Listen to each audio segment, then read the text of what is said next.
You're listening to old Western stories, where dust settles slow, guns speak loud, and every tale rides straight into your imagination. Hit that subscribe and saddle up, the ride's just startin'. A stranger pinned on a dead man's badge, and the town believed him, until the bullets started to fly. Jack Mercer came into Dry Creek with the coffin cart creaking like a guilty conscience, one wheel squealing each time the ruts rose up to meet it. Heat lay over the street like a hot hand. Flies worked the tarp. The undertaker's bell tolled once twice, slow as prayer, and doors cracked open along the boardwalk to let whispers out. "That Thomas Reed." "Shot resisting arrest," someone breathed. "They say he drew first," another said. The lie moved easy, riding the wind with dust and horse sweat. Jack pulled the mules up by the undertaker's shed and set the brake. He climbed down, boots hitting splinters and grit. The bell tolled again, softer now, like it was ashamed to keep going. Sheriff May Collins came out from the shade beside the jail, hat low, shoulders tired from too many long days.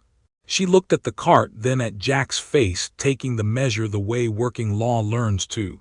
"You brought him far?" she asked. "Far enough," Jack said. His voice had road in it and a scrape of old smoke. May's eyes went to the tarp.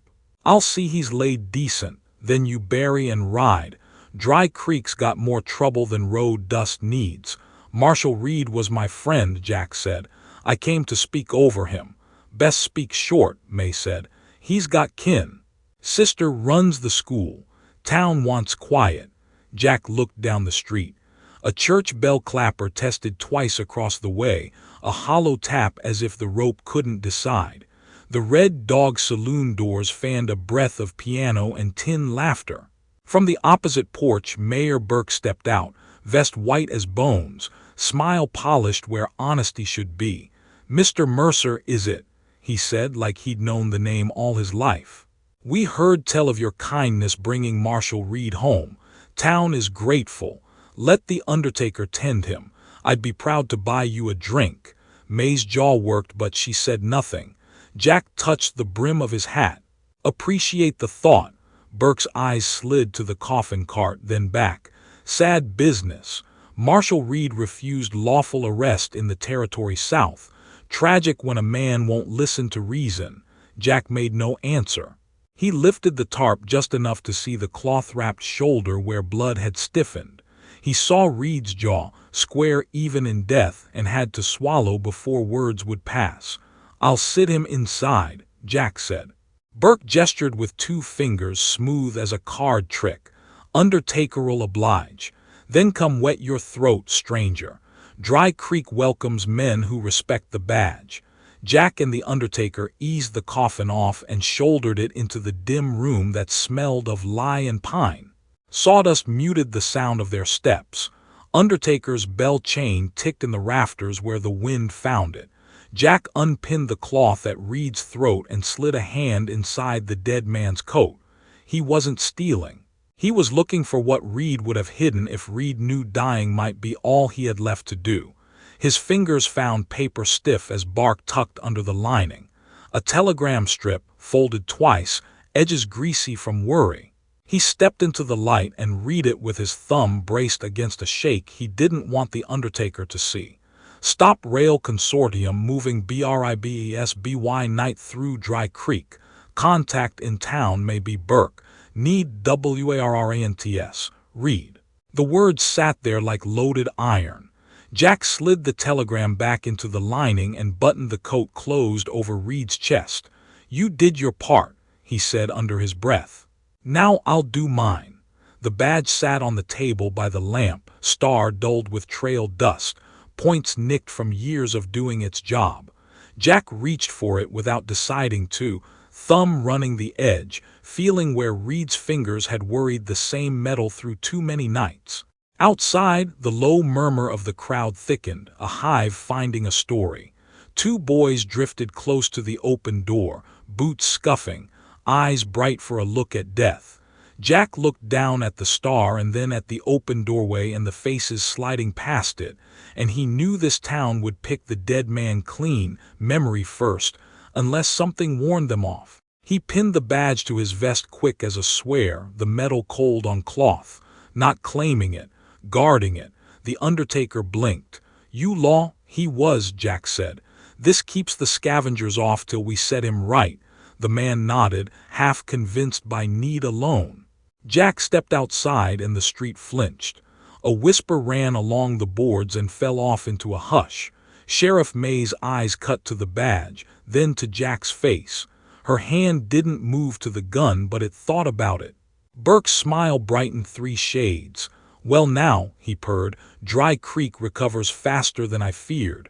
New Marshal, is it? Appointed from downline." Jack didn't answer him. He moved to the cart, set his hat brim lower against the sun. Every sound gained weight. Hammer ticks from a blacksmith echoes away at the edge of town. Flies fixing their pattern around the undertaker's door. The clink of glass inside the Red Dog. Jack felt the telegram like a heat under his ribs and kept his face plain. "I'll say words for Thomas," he said. "Then I'll see to my drink." Burke spread his hands. "By all means." Sheriff May stepped closer, voice low. "You know what you're doing." "Buying time," Jack said. "With what?" "A lie," he said. "Then pay close. Lies here get interest." He walked down the boardwalk toward the Red Dog and the crowd opened for him without thinking, because the badge turned thought into habit and habit into belief. A piano rolled out a tired hymn turned gambling tune, and Hank Miller leaned on the bar like he'd been bracing it all his life.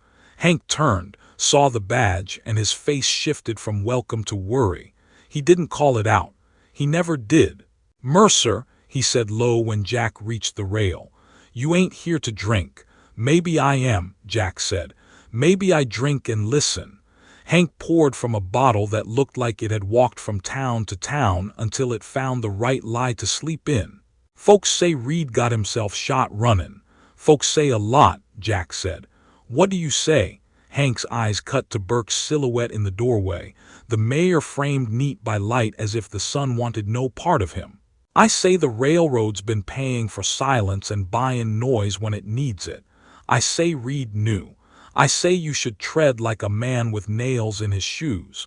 That your way of wishing me luck. Luck's for men with less enemies," Hank said, a paper-dry grin in his beard. Outside, a voice too loud began working itself up from talk to trouble. "New Marshal's soft as milk." A chair scraped. A bottle clinked down too hard. Hank's eyes went to the door. "Leave it," Jack said. "He'll leave himself." The drunk stumbled into the street with 2 friends holding his courage steady.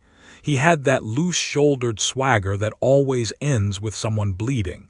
"You the law," he slurred to Jack, chin cocked toward the star. "You look too clean for law."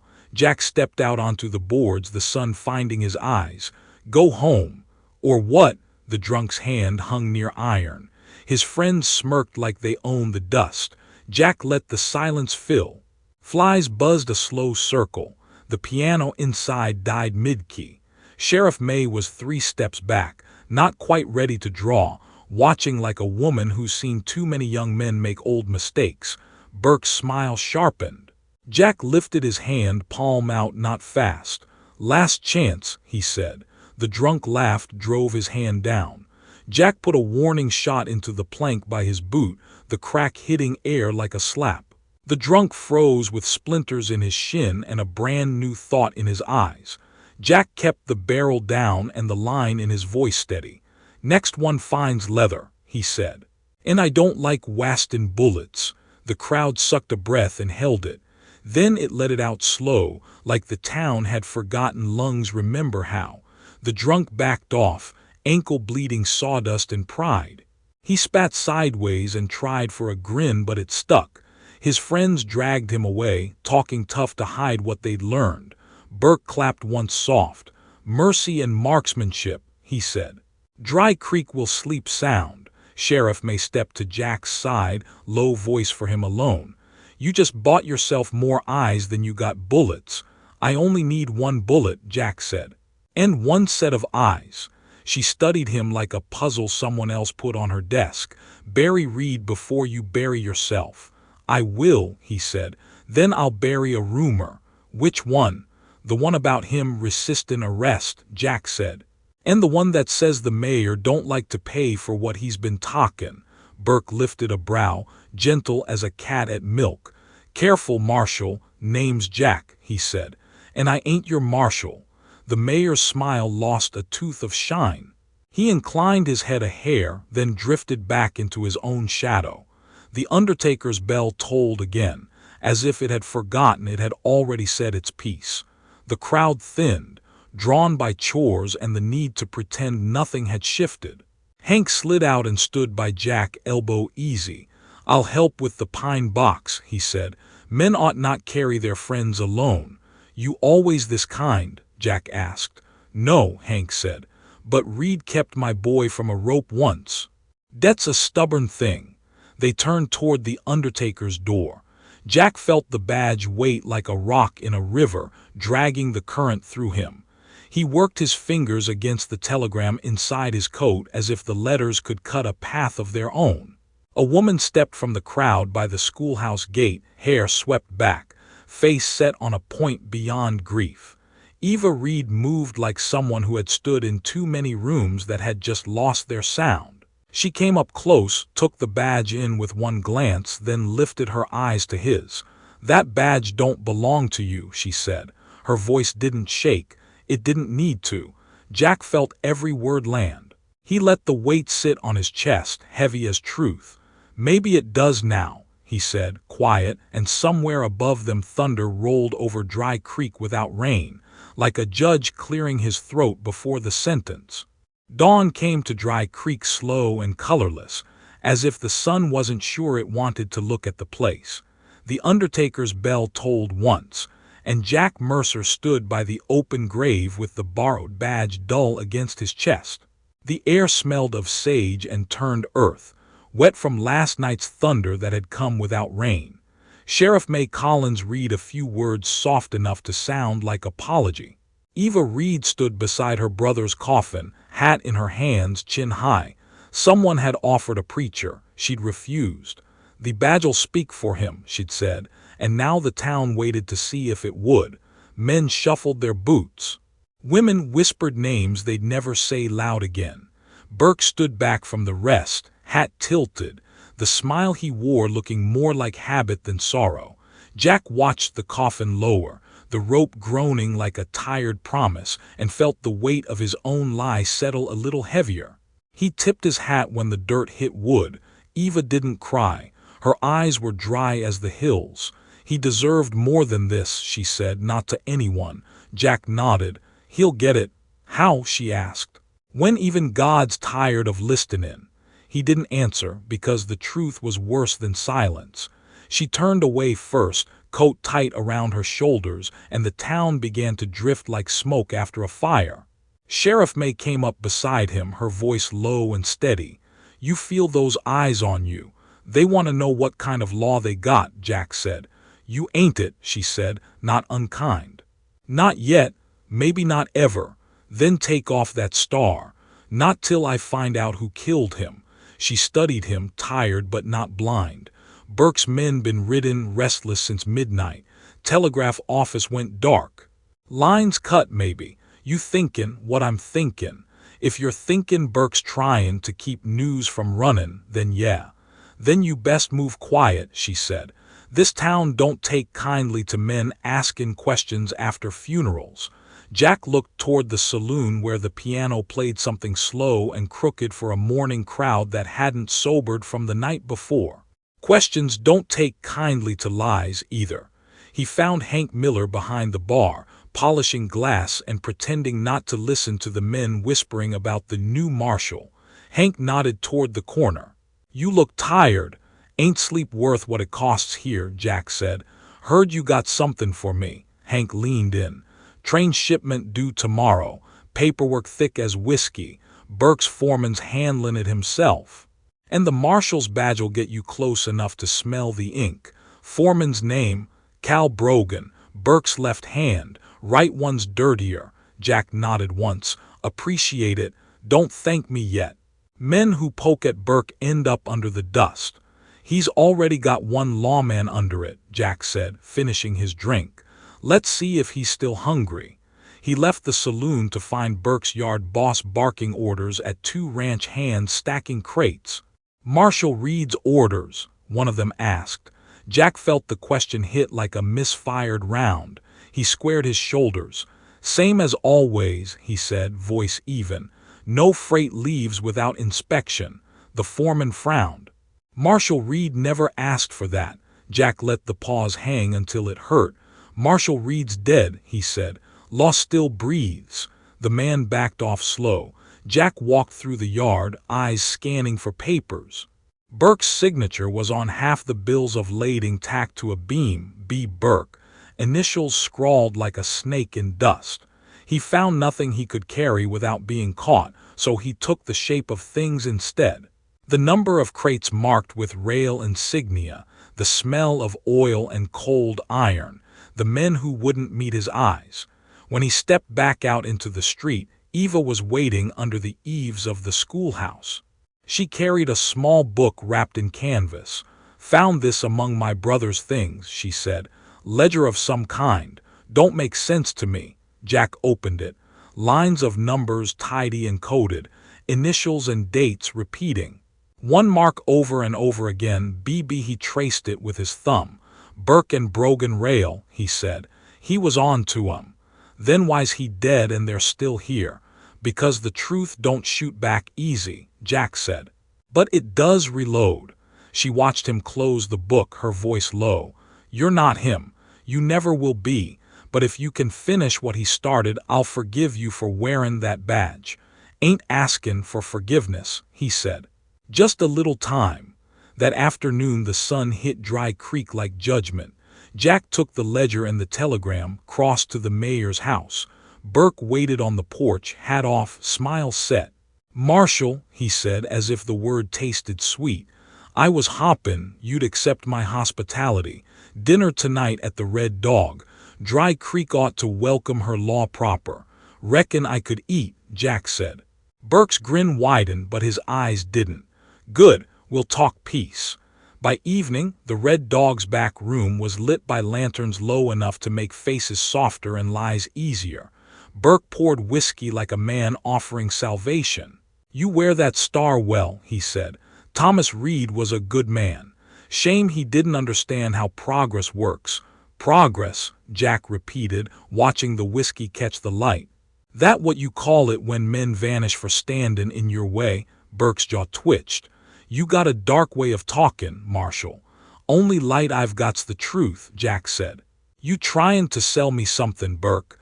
I'm tryin' to save you the trouble of dyin' poor, Burke said, leaning back.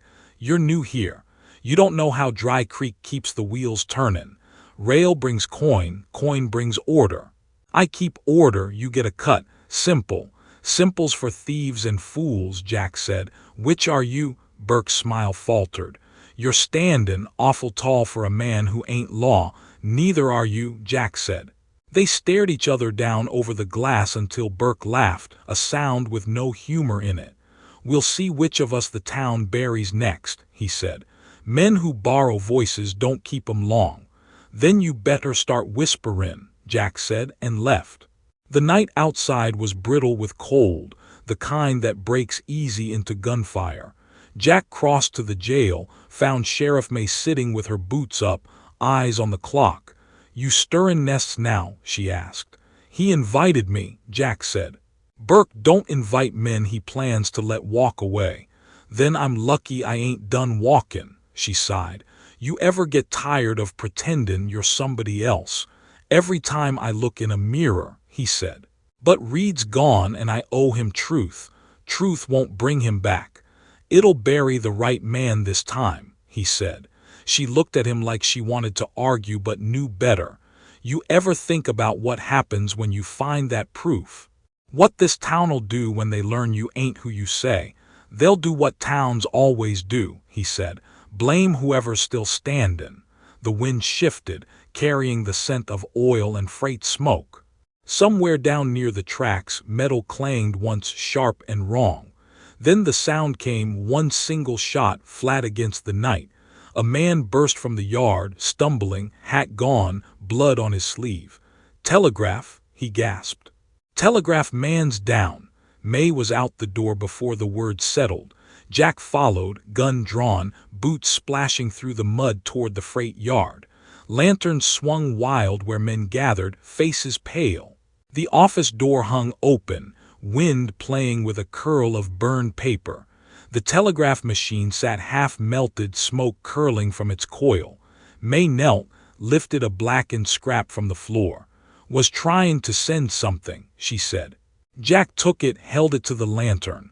Half a message still legible. "Rail ... bribe. Stop."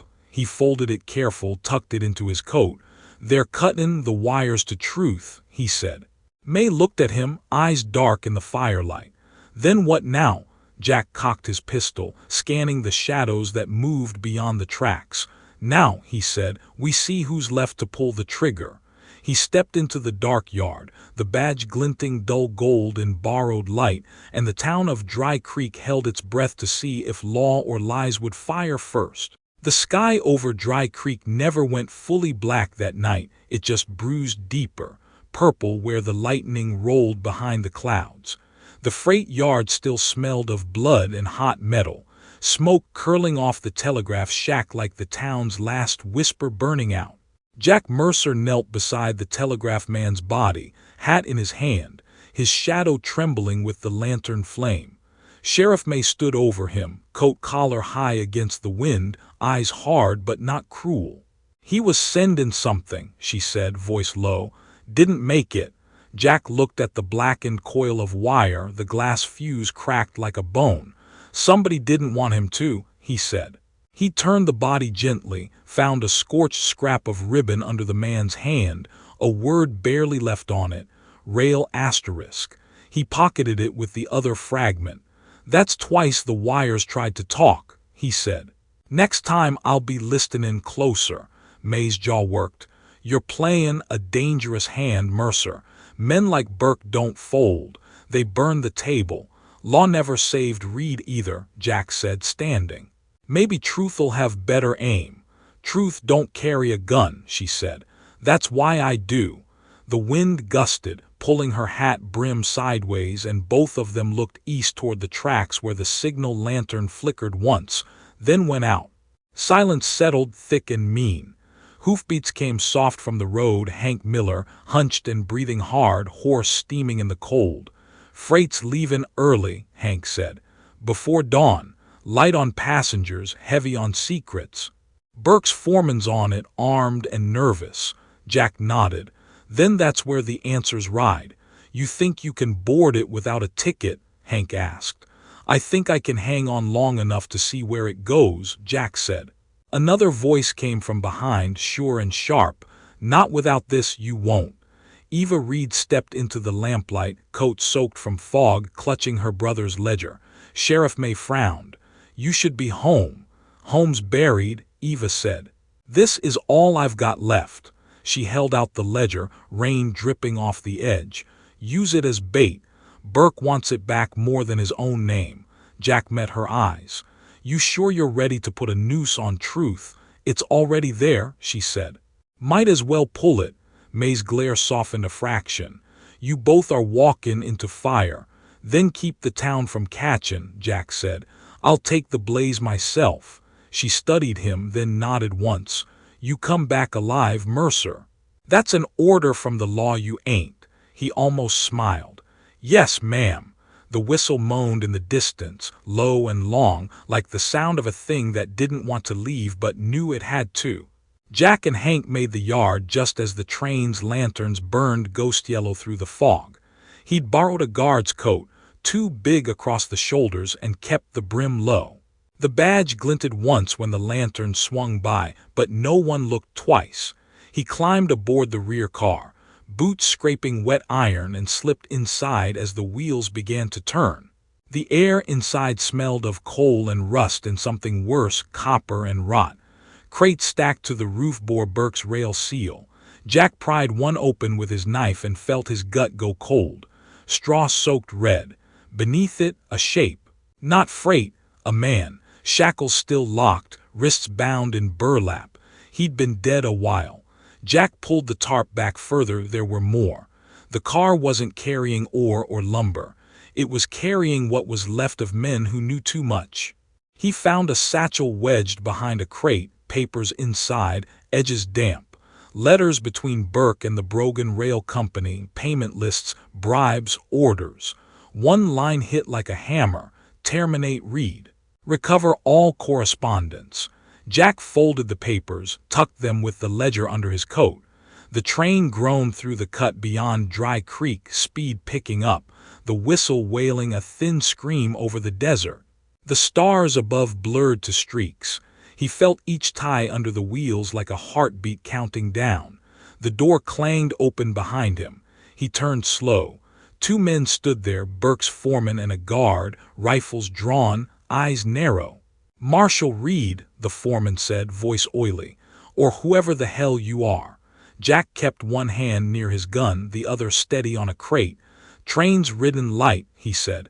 "You lossen cargo." "Cargo's you," the foreman said.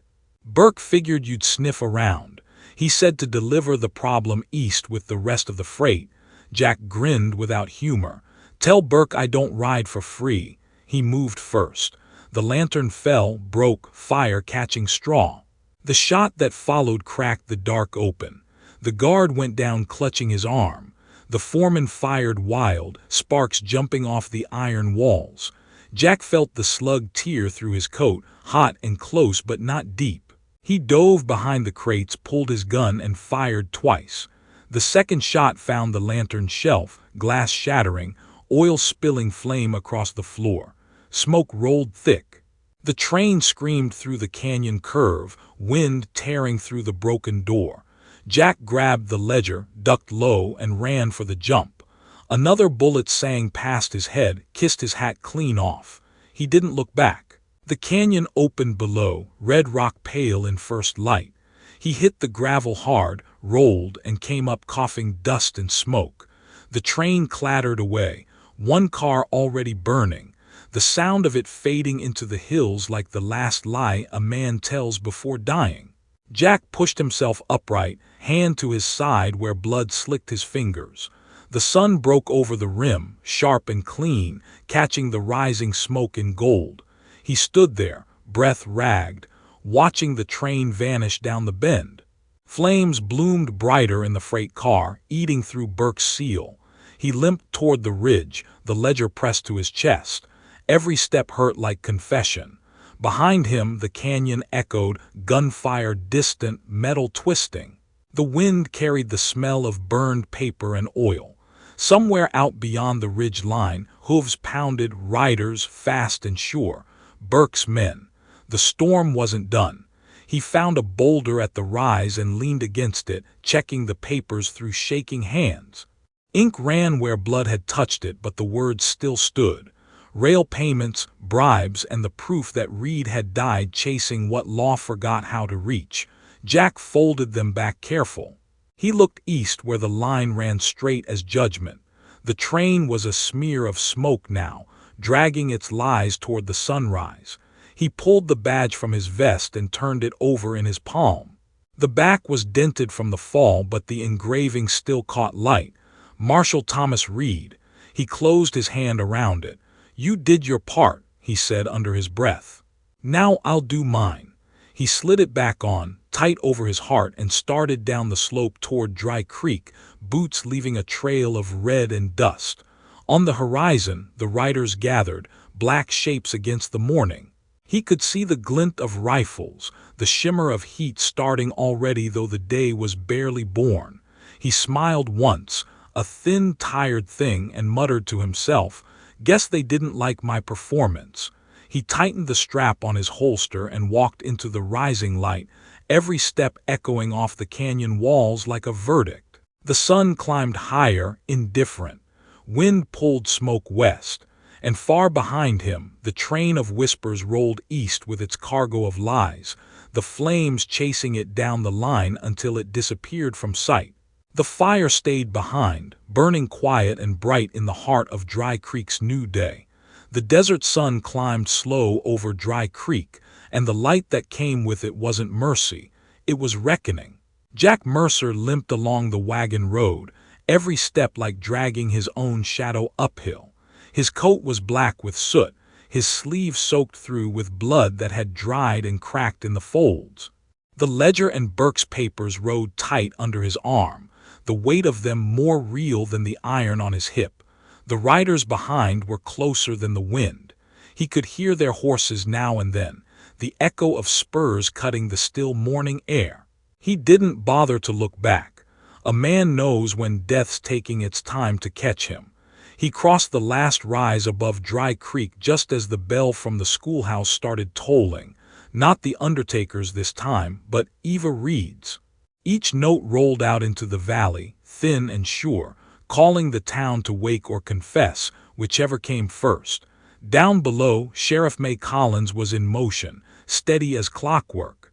She'd posted Hank Miller and a quiet deputy at the corners, rifles resting but not aimed. The gawkers came out of porches and shops, slow, uncertain, drawn by the sound. May's voice carried over them, low but clear. "You're all witnesses," she said. "Not a mob, not today. This is a town with a choice to make, not a rope to throw." The bell answered her, swinging slow in Eva's hands. "Badge or no badge," Eva said from the steps, her face pale but her eyes alive. "The truth rides with or without a star." She held her brother's ledger open so the wind could see it too. May turned as a pair of Burke's riders came from the east gate, faces tight with orders. "You're late to the funeral," she said, thumb brushing the strap on her gun. "We're here for the mayor," one spat. "And whatever lies that woman's been sellin'. You're here for a fair hearing," May said. "If you can't stand the sound of it, you can leave." The other man twitched toward his holster.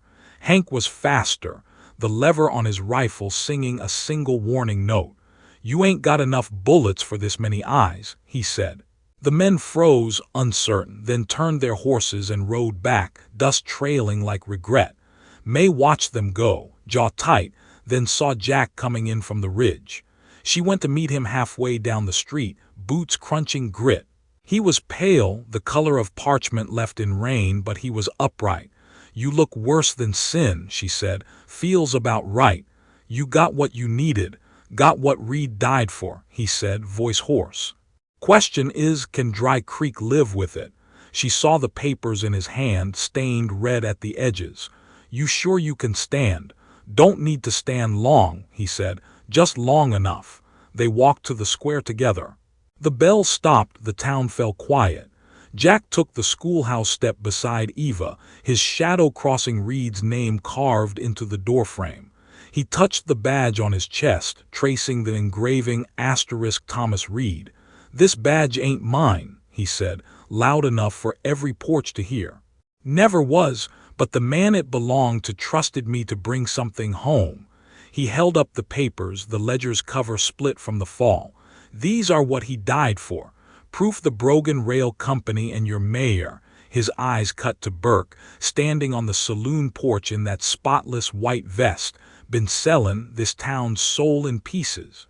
"Kickbacks, bribes, and blood." Burke laughed, low and smooth. "Marshal, if that's what you are, you've been out in the sun too long. Rail's the future. This town owes its life to that iron.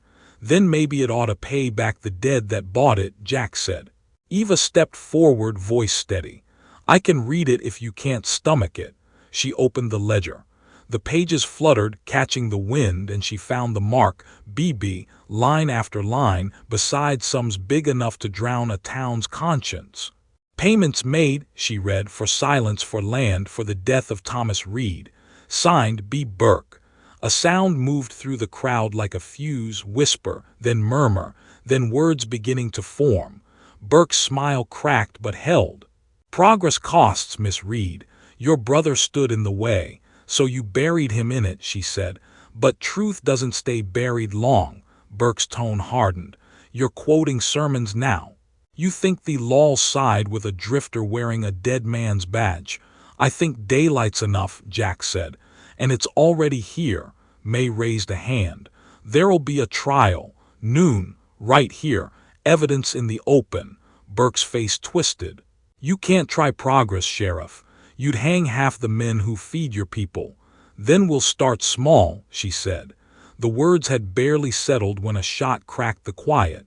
The bullet hit the ledger's edge, splintering the wood post behind Eva's shoulder. She didn't flinch, just closed the book slow. Hank was already moving, rifle up. May drew, fired once. A man toppled from the freight yard shed roof, rifle tumbling after. He hit hard, rolled, and lay groaning. Jack limped over, gun drawn but low. It was Burke's foreman, Cal Brogan, the same who'd run the train, now bleeding from his side. "Guess you missed your stop," Jack said. Brogan coughed, blood flecking his beard. "You don't know what you're fightin'. Then tell me." Burke and Brogan rail, one and the same. Money moves east, death moves west. Reed found the line. Burke gave the order. "You wrote it down," Jack said, showing him the cipher Chit found in his coat. Brogan's eyes widened. "Proof enough." He sagged, breath rattling. May knelt beside him, checked the wound. "He won't see noon." "Then he said his piece," Jack said. The crowd closed in, faces once hard now pale with something like shame. A ranch wife stepped forward, voice shaking. "My brother, he died in a rail accident. Never made sense." A shopkeep followed. "Burke paid me to say the train shipment was routine." The sound built again, but it wasn't a mob anymore. It was testimony. The school bell rang once, twice, Eva's hand steady on the rope. Witnesses, not vengeance. Burke took one step back, then another. "You think this changes anything?" he hissed. "You'll hang your own town if you keep talking." May met his eyes. "Then I'll hang first." Burke's hand twitched toward his pocket, but Jack's gun was already drawn, not high, not loud, just there. "Don't," he said. Burke froze, fury behind polish. "You think you've won." "Ain't about winning," Jack said. "It's about stopping the lossin'." The mayor's eyes flicked to the yard behind the saloon. 3 riders waited there, saddled and ready. He smiled once more, empty of warmth. "Some men don't know when to leave." He turned fast, whistled sharp, and his riders spurred hard, crashing through the crowd. Hank fired once, winging one horse, but the rest made it clear, Burke at their lead. Dust rose behind them, thick as smoke. Jack shoved his papers into Eva's hands. "If I don't come back, you keep reading till the last name's spoken." She gripped them tight, face fierce in the sun. "You'll come back." "Maybe," he said. "But law's a badge, justice's a rider." May holstered her gun, nodded once. "Then ride." Jack swung into the saddle, the pain near folding him, but not quite. He turned the horse east, toward the trestle that shimmered in the rising heat.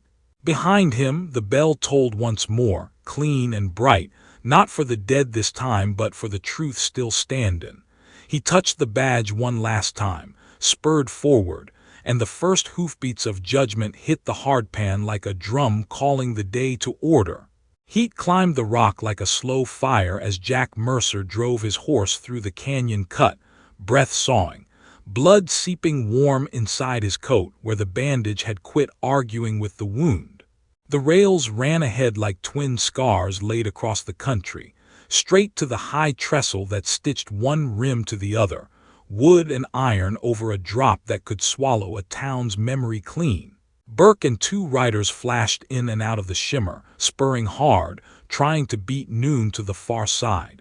Jack leaned low, whispered nothing to the horse but gave it everything he had in his legs. The animal answered because some beasts still trust without needing reason. The canyon opened all at once, and there it was, the trestle, long as a promise, narrow as a lie. Wind moved through the trusswork with a dry hum, rails singing thin. Burke hit the boards first, halfway before his riders realized how exposed they were. One glanced down and lost his nerve but kept on. The other shouted that they should turn and take the lower ford.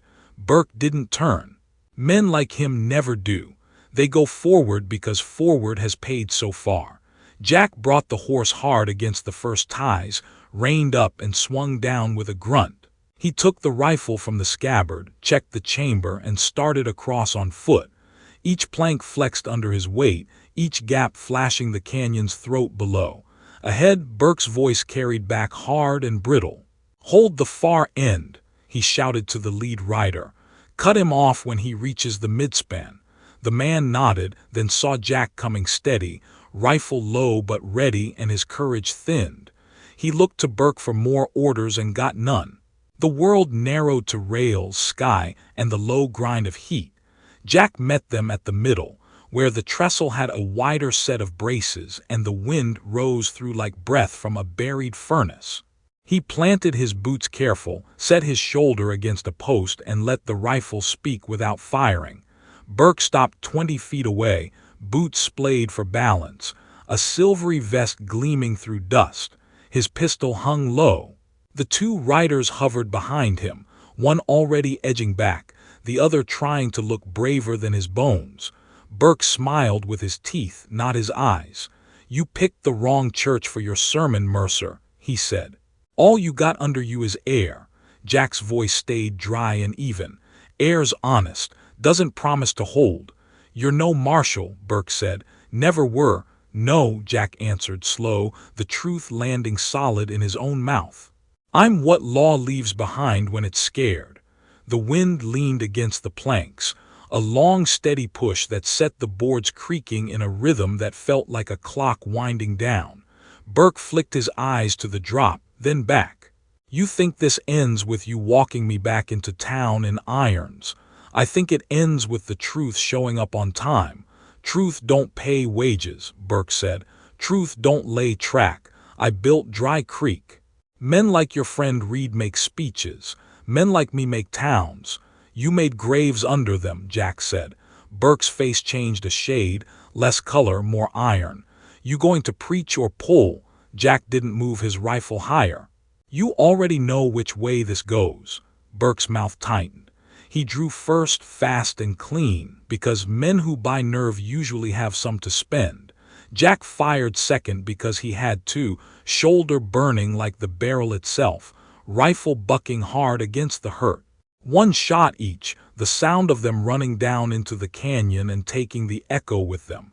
Burke staggered, hand to his vest, surprise plain and almost human. He swayed, boot heel catching a split plank. His pistol clattered and went. He grabbed a rail, grip slick, eyes flashing with something Jack had seen in all sorts of men when the floor gave out, regret without words. Pages lifted from Burke's coat pocket, a small storm of paper that fluttered up past his hat brim, then down into the bright, each sheet turning like a gull before it vanished. "Progress," Burke managed, but the word had no place to stand. He fell quiet, then fell all the way, not screaming, just leaving, the rails humming a little when the empty space took his weight away.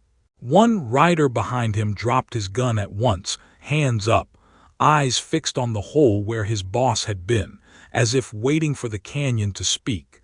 The other wheeled his horse and ran for the far bank, spurs frantic, because some men only learn from the last page. Jack lowered the rifle, breath coming rough.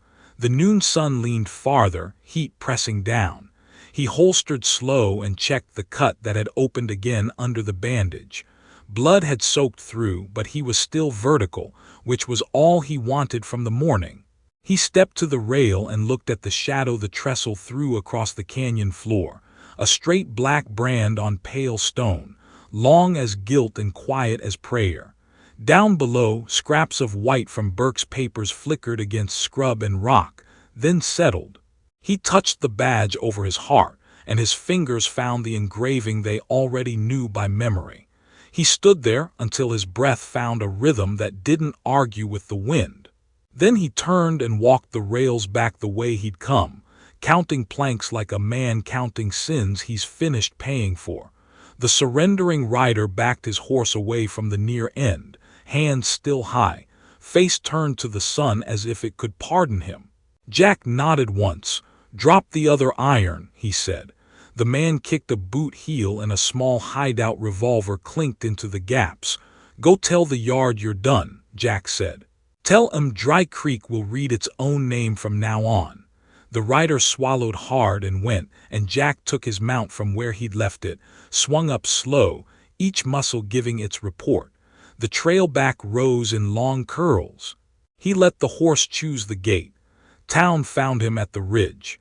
Sheriff May Collins with dust on her boots and grit in her eyes, Eva Reed beside her holding the ledger like a hymnal, Hank planted near the bell rope, jaw set.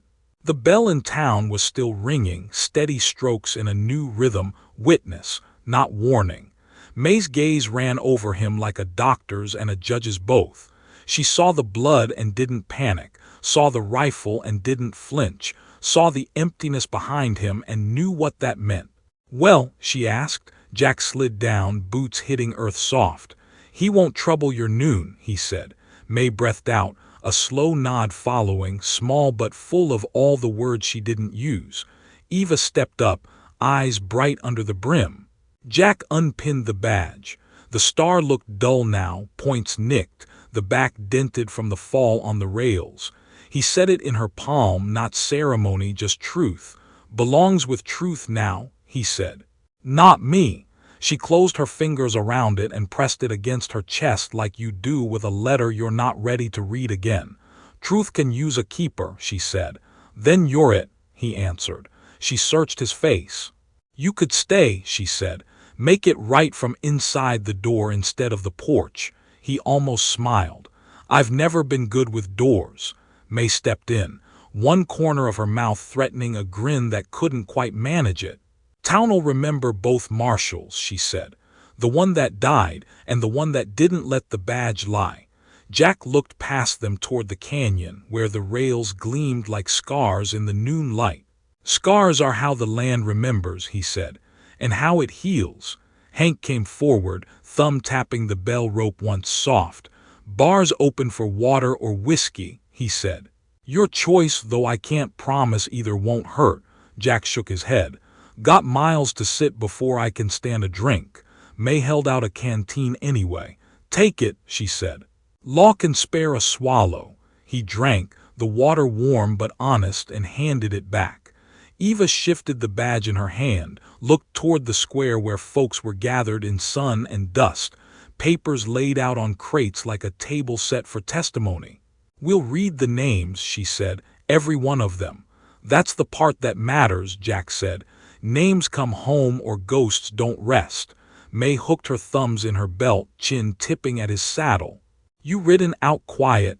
"Only way I've got," he said. "You got what you need." "We've got enough," she said. "The rest we'll earn."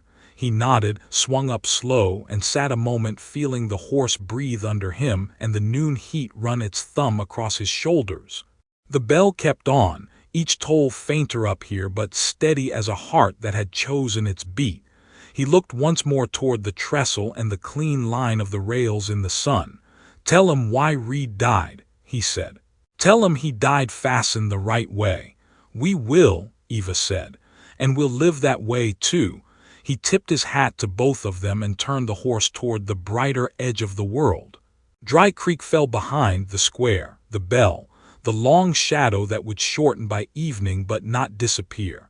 Wind came up gentle, carrying the thin smell of coal and hot iron and something cleaner working in underneath. He didn't look back again. He didn't need to. Some things stay without being watched. The trail opened, the horizon breathed, and the day settled into the kind of quiet a man can ride inside without fighting it. Truth rides longer than law, he thought. And that was enough to keep the horse between his knees and the sun in his face, all the way to the next town that hadn't learned it yet. You've been riding with old Western stories. If the tale hit your mark, give it a like, drop a comment about your favorite part, and ring that bell so you don't miss the next trail we ride. Don't forget, hit that subscribe so you're always in the saddle, and you'll always be ready when the next story rides in.